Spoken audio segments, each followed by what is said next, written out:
Students, welcome back to the channel. आज हम देखेंगे insem paper pattern of discrete mathematics. मतलब अभी 7 अक्टूबर को आप लोगों का डिस्क्रीट मैथमेटिक्स का पहला पेपर है, जो कि आपका इनसेम का सेकेंड ईयर का पहला पेपर है। तो हम देखते हैं कि उसका पेपर पैटर्न क्या है। मतलब हमें अगर डिस्क्रीट मैथमेटिक्स का पेपर पैटर्न देखना हो तो किस तरह के क्वेश्चंस या फिर किस तरह का पेपर पैटर्न आएगा। अभी पुणे यूनिवर्सिटी में देयर विल बी 4 क्वेश्चंस, आपको 4 क्वेश्चंस पूछे जाएंगे। उसमें के क्वेश्चन नंबर 1 और 2, मतलब इन दोनों में से आपको एक कंपलसरी क्वेश्चन सॉल्व करना है, जो कि बेस्ट है यूनिट नंबर 1 पे।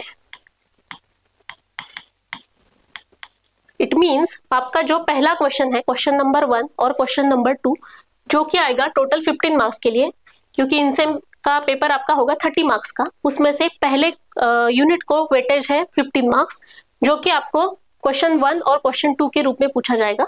So now we will see what kind of question weightage will be given to them. So question 1 में 3 सब क्वेश्चन होंगे generally. So each and every question may be of 5 marks, मतलब एक question 5 mark का होगा। या फिर आपको ऐसे भी दे सकते हैं कि इसमें से पहला क्वेश्चन 4 का है तो दूसरा 6 का और उसे 5 का। सो ऐसे टोटल आपका आएगा 15 मार्क्स। सो कभी कभार अगर आपको वो मैथमेटिकल इंडक्शन का न्यूमेरिकल देते हैं तो sometimes the weightage will be given to 6 to 7 marks also, accordingly they will match. So आपको 15 मार्क्स का पहला क्वेश्चन होगा और दूसरा होगा 15 मार्क्स का। जनरली मतलब 90% चांसेस ये है कि 5-5 मार्क्स के ही 3-3 क्वेश्चन आएंगे। तो ये हो गया हमारा क्वेश्चन नंबर 1 और क्वेश्चन नंबर 2। सो इसमें से आपको एक क्वेश्चन सॉल्व करना है। सिमिलरली क्वेश्चन नंबर 3 और क्वेश्चन नंबर 4, जो कि बेस्ट है यूनिट नंबर 2 पे। यूनिट नंबर 2 पे so again same pattern we will follow here. 5-5 mark का एक क्वेश्चन, सो आइदर 5 मार्क्स, 5 और समटाइम्स एक 4 का, एक 6 का, एक 5 का, इस तरह से भी आपको पूछे जा सकते हैं। तो ये हो गया आपका पेपर पैटर्न, किस तरह का पेपर पैटर्न डिस्क्रीट मैथमेटिक्स के लिए फॉलो होगा वो। अभी हम देखते हैं कुछ आईएमपी टॉपिक्स। मतलब अगर हम लोगों को स्टडी करना है डिस्क्रीट मैथमेटिक्स का, अब हम ये कह सकते हैं कि 7 तारीख को एग्जाम है और बहुत कम दिन बाकी है, तो बहुत सारे बच्चे ऐसे हैं कि उन्होंने अभी तक स्टार्ट ही नहीं किया है, लेकिन they have to score good marks within the discrete mathematics. तो हम क्या करें? तो अब हम देखेंगे कि आईएमपी टॉपिक्स कौन कौन से हैं डिस्क्रीट के लिए। सो पहला हमारा यूनिट है सेट थ्योरी एंड लॉजिक। ये हो गया हमारा फर्स्ट यूनिट। सो इसमें से अगर हम देखें तो नंबर ऑफ टाइम्स आपको कुछ थ्योरी क्वेश्चन भी पूछे जा सकते हैं। अगर डिस्क्रीट मैथमेटिक्स है, पूरा न्यूमेरिकल सब्जेक्ट है, लेकिन there are 5 to 10% chances they may ask you theory. 5 to 10% weightage is given to the theoretical questions. So उसमें अगर पहला यूनिट में हम लोगों को थ्योरी पूछते हैं तो वो जनरली क्या होगा इन terms of definitions. So they may ask you with in the set theory आपको जो पावर सेट है, डिफरेंट काइंड्स के सेट है, और you can say that set operations, जिसमें कि आ गए आपके union, intersection, later on symmetric difference. So such kind के आपको डेफिनेशंस पूछ सकते हैं या फिर उस पे छोटे छोटे न्यूमेरिकल्स पूछ सकते हैं। तो आप कह सकते हैं कि जिन्होंने अभी तक स्टडी स्टार्ट ही नहीं किया हो तो वो बच्चे सारे इस टॉपिक से स्टार्ट करें। That is nothing but basics of set theory along with the set operations. इस पे आपको अगर आप पेपर पैटर्न ऑब्जर्व करें तो एटलीस्ट एक क्वेश्चन पूछा ही जाता है। दैट इज आपको इन टर्म्स ऑफ डेफिनेशंस पूछेंगे या फिर various kinds of operations. Numerical दिए जाएंगे आपको, या तो पावर सेट निकालना होगा या फिर कार्डिनलिटी निकालनी होगी। जो भी सेट थ्योरी के बेसिक स्टेप्स हैं उस पे आपको इन टर्म्स ऑफ न्यूमेरिकल्स आएंगे या फिर we can say theoretical questions पूछे जाएंगे। ये तो हो गया हमारा पहला पार्ट। उसके बाद अगर हम देखते हैं तो एक आपको कंपलसरी क्वेश्चन आएगा, प्रिंसिपल ऑफ इंक्लूजन एक्सक्लूजन, ये। So that will be your theoretical question. So numerical आपको सॉल्व करना होगा इसमें, principal of inclusion exclusion, which is nothing but for 2 arbitrary sets और 3 आर्बिट्ररी सेट्स, जो कि एक स्टैंडर्ड फॉर्मूला आपको दिया हुआ है, आपको वो लर्न करना है। उस पर एक क्वेश्चन आने के मैक्सिमम चांसेस है, there are 80 to 90% chances they may ask you numerical based on the principle of inclusion exclusion. उसके बाद आता है टॉपिक जो कि है हमारा लॉजिक का part, that is nothing but prepositional logic का पार्ट, जो है आपका इनवर्स, कॉन्वर्स और contrapositive. So within that simply one prepositional statement is given to you have to find out inverse, converse and contrapositive of the given statement। तो इस पर भी आपको क्वेश्चन पूछे जाने के 80 to 90% चांसेस है।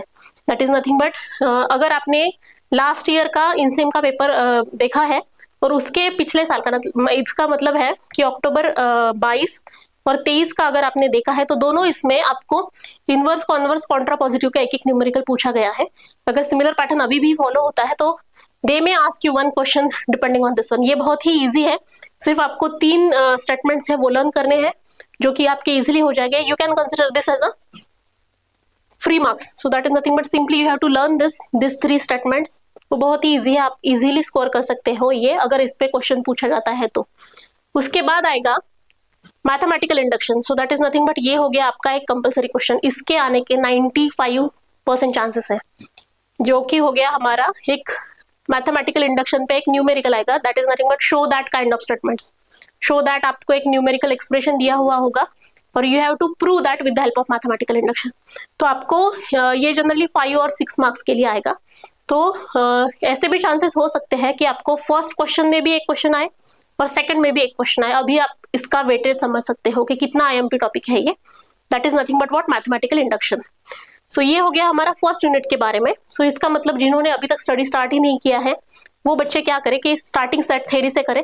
Set theory, set operations they have to study first, later on वो इनवर्स कॉन्वर्स कॉन्ट्रा पॉजिटिव ये पढ़ ले, लॉजिक, और इसके साथ साथ लॉजिकल कनेक्टिव्स पे भी क्वेश्चन पूछे जा सकते हैं, जो कि हमने देखा एंड और not kind of truth table है और सिंपली आपको शो दैट काइंड के स्टेटमेंट्स आएंगे। अगर वो आता है तो you can consider that as अ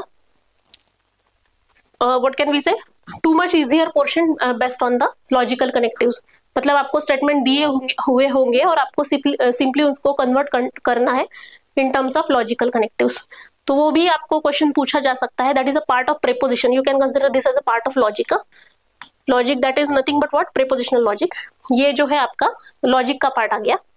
उसके बाद आएगा ये जो दो टॉपिक है, प्रिंसिपल ऑफ इंक्लूजन एक्सक्लूजन, इस पे थ्योरेटिकल न्यूमेरिकल, और मैथमेटिकल इंडक्शन पे थ्योरेटिकल न्यूमेरिकल। इसको आपको पढ़ना पड़ेगा, मतलब ये फॉर्मूले लर्न करने हैं आपको और आपको क्वेश्चन पूरा समझ लेना है, उसके बाद सॉल्व करना है। सिमिलरली मैथमेटिकल इंडक्शन के भी एक 5-6 न्यूमेरिकल है, वही बार बार पूछे जाते हैं। सो एट द मैक्स 6-7 जो न्यूमेरिकल है वही number of times they have ask you. So अगर आप वो पूरे सारे के सारे कर लेते हैं तो you can easily score marks within the mathematical induction. ये तो हो गया हमारा फर्स्ट यूनिट के बारे में। अभी हम देखेंगे second unit. So second unit में कौन कौन से टॉपिक इंपॉर्टेंट है। So name of second unit is relations and functions. So इसमें फर्स्ट टॉपिक आता है आपका रिलेशन का पार्ट। तो अगर सेकंड यूनिट पे आपको थ्योरेटिकल क्वेश्चंस पूछे जाते हैं, जैसा कि मैंने बताया डिस्क्रीट मैथमेटिक्स में थ्योरेटिकल क्वेश्चंस आने के only 10 to 15% chances are there. So within that one relation and functions के मतलब that much weightage is given to that 10 to 15% का। इसका मतलब क्या है, आपको सिर्फ एक आध क्वेश्चन ही देखने को मिलेगा। लेकिन अगर थ्योरी पूछते हैं तो उसमें क्या होगा, they may ask you what is mean by relation और binary relation, they may ask you what are the properties of the relation. तो जैसे कि हमने 3 प्रॉपर्टीज देखा है इसका, रिफ्लेक्सिविटी, सिमेट्रिसिटी, उसके बाद देखा ट्रांजिटिविटी और एक 4th वन था एंटी सिमेट्रिसिटी। सो इन 4 प्रॉपर्टी आपको पूरी अच्छी तरह से लर्न कर लेना है, क्योंकि इन पे ही आपका नेक्स्ट टॉपिक भी डिपेंड है, that is nothing but what equivalence relation और पार्शियल ऑर्डरिंग। ये जो 2 कैटेगरी है आपको न्यूमेरिकल दिए हुए होंगे और आपको पूछेंगे कि whether the given relation is equivalence और not, whether the given relation is partial ordering relation और नॉट। तो इनके लिए आपको ये 4 प्रॉपर्टीज ही लगेंगे। तो अगर थ्योरेटिकल पूछते हैं तो वो भी आपको एक बार लर्न कर लेनी है, so that you can easily write down the theory. और अगर न्यूमेरिकल पूछते हैं तो वही प्रॉपर्टीज आपको यूज करनी है for solving the numericals on equivalence and partial ordering. अगर हम लास्ट 2 ईयर्स के पेपर देखते हैं तो दोनों इसमें इक्विवेलेंस और पार्शियल ऑर्डरिंग पे क्वेश्चन पूछे हैं, और उसके साथ साथ आपको थ्योरी पूछी है, that is nothing but what is mean by relation, what are the properties and so on, such kind की थ्योरी। उसके साथ एक पार्ट इसमें ये भी है, that is nothing but what pigeon whole principle. ये बहुत ही इजी है, सिर्फ आप एक बार भी पढ़ लेंगे तो आपको आ जाएगा। इस पर भी आपको थ्योरेटिकल क्वेश्चन पूछ सकते हैं, that is nothing but explain pigeon whole principle और what is mean by pigeon whole principle. So ये आएगा आपका थ्योरी का पार्ट। इसके अलावा वो आपको वेरियस काइंड्स के डेफिनेशंस पूछ सकते हैं, that is nothing but what is mean by Hasse diagram, what is mean by lattice और what is mean by chain anti chain, likewise what is mean by functions और define the functions. So ये हो गए theoretical chances. Most of the weightage is given to the numerical. So numerical किस type के आएंगे, as I told you earlier, they may ask you numerical based on the equivalence and partial ordering. आपको relation दिया हुआ होगा या फिर simply आपको सेट की वैल्यू दी हुई होगी, रिलेशन की कंडीशन दी हुई होगी, आपको रिलेशन की वैल्यू पहले निकालनी होगी, उसके बाद you have to mention whether it is equivalence और नॉट, पार्शियल ऑर्डरिंग और नॉट। सो आपको उस टाइप के न्यूमेरिकल सॉल्व करने होंगे। उसके अलावा ये कि एक मेन और you can say that important topic है सेकंड यूनिट का, that is nothing but what Warshall algorithm. अगर आपको पूछा जाता है कि आपको ट्रांजिटिव क्लोजर निकालना है with the help of Warshall algorithm, so you can treat this as IIMP portion. So that is nothing but what Warshall algorithm. आपको एक क्वेश्चन आने के चांसेस बहुत ज्यादा है इस पे, वॉर्शल एल्गोरिथम पे। उसके साथ साथ ये जो पार्ट है हमारा फंक्शन, जो कि हमारे बेसिकली 3 टाइप के हैं, इंजेक्टिव, बाइजेक्टिव, सर्जेक्टिव, उन पे पूछा जा सकता है। इसके साथ साथ आपको इनवर्स फंक्शन पे भी क्वेश्चन पूछा जा सकता है। मतलब एक आपको क्वेश्चन दिया होगा, whatever the value of function, you have to find out inverse of the given function. ये हो गया एज अ फंक्शन का पार्ट। इसके अलावा they may ask you composite function. So composite function पे भी आपको न्यूमेरिकल्स दिए हुए हो सकते हैं। If they are asking you the topic or you can say that numerical based on the function part। उसके साथ साथ हैसे डायग्राम और लैटिस का जो पोर्शन है, अगर थ्योरी नहीं पूछते हैं तो वो आपको इस पे न्यूमेरिकल पूछ सकते हैं। सो न्यूमेरिकल 2 टाइप के आएंगे इस पे। मतलब सिंपल आपको एक सेट दिया होगा और आपको अगर हैसे डायग्राम निकालना है तो कुछ कुछ न्यूमेरिकल में आपको रिलेशन की वैल्यू भी निकालने को पहले कह सकते हैं। That is a part of this relation portion. So simply आपको रिलेशन फाइंड आउट करना है और हैसे डायग्राम बराबर निकालने के लिए पहले we have to pay the attention, whatever relation you have drawn that should be correct, then and then only your final answer will be correct. So Hasse diagram आपको निकालते आना चाहिए। उसके साथ साथ लैटिस भी, लैटिस और हैसे diagram पे बहुत बार क्वेश्चन पूछा जा चुका है। सो ये था हमारा सारा important topic of the first and second unit. So जिन बच्चों ने पढ़ाई स्टार्ट किए हैं उनके लिए ऑल द बेस्ट। आप ये टॉपिक पढ़िए और जिन्होंने नहीं स्टार्ट किया है वो भी पैनिक मत होइए। You have to study in this pattern, in this way. All the best to all of you. Thank you.